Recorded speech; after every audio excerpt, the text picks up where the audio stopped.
given ourselves space to monitor these demands. And I want to assure Malawians that the reason we have given all these time frames is for us also to be able to monitor each and every demand.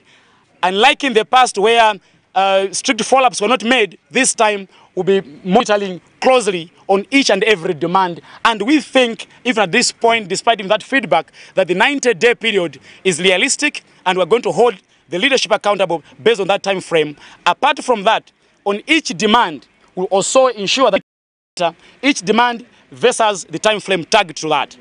The 10-point petition that the CESOs gave government highlighted the infamous 4 billion Malawi kwacha that was initially allocated to 86 members of parliament who allegedly helped to shut down the 50+1 electoral reform bill.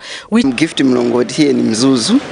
I'm thinking that they should investigate first before they judge that they have to resign, because I'm thinking that he can't do it alone. So it's a group of people. I think Minister Gondwe and his friends should be investigated. After investigations, they should be fired, because I think it is a group of people. He is not alone. About a month ago, Vice President Saulos Chilima stunned the nation when he bailed out his plan to leave the governing Democratic Progressive Party, DPP, citing too much corruption, among others. Chilima said rampant corruption in government has reached what he described as embarrassing level. The Malawi Blood Transfusion Service, MBTS, has attributed the 2017 blood-sucking myth to continued low levels of blood collection in the first 6 months of the year. According to MBTS assistant publicist Christina Gilowe, in the first half of the year, the organization has only managed to collect 26,000 units of blood against their set target of 30,000. Statistics say the country requires about 120,000 units of blood per year, but MBTS only manages to collect just about 60,000 units of blood. James Kachepa has filed this report. Malawi Blood Transfusion Service, MBTS, says continue registering low levels of blood collection despite a wide range of initiatives such as awareness campaigns to lobby people to donate blood. Speaking to Rainbow on Wednesday, assistant publicist for MBTS, Christina Gilowe, said the ending half of Today's launch is not just about launching another policy.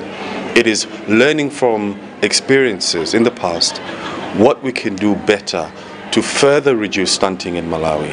What can we do better to improve the nutrition status of Malawians that has a direct impact on GDP, that has a direct impact on economic growth and economic transformation.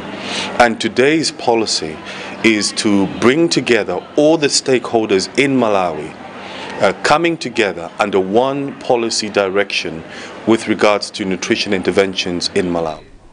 German Embassy's Deputy Head of Development Cooperation, Dagmar Krenz, said despite improvements in the budgetary allocation for public health operations, more work still needs to be done. 0.9% of the budget is now allocated to nutrition. This is an improvement to what has been allocated to nutrition in the years before. So this is something to really commend the government on. But still, if you look at your neighboring countries, they are allocating an average of 1.7% to nutrition. So all that I can say and I can pledge for is that the government would put an even higher attention on nutrition issues, especially when preparing the budget for the next year. Because as I also said in my speech, it is about to invest in good nutrition of your children especially, that I would say this is the most effective way of improving is to improve the domestic resources be allocated to nutrition.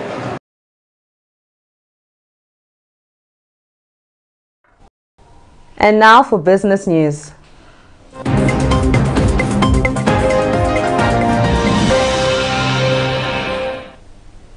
Tobacco Control Commission, TCC, has dispelled fears of a decline of tobacco export demand. saying the country's tobacco is registering an increase despite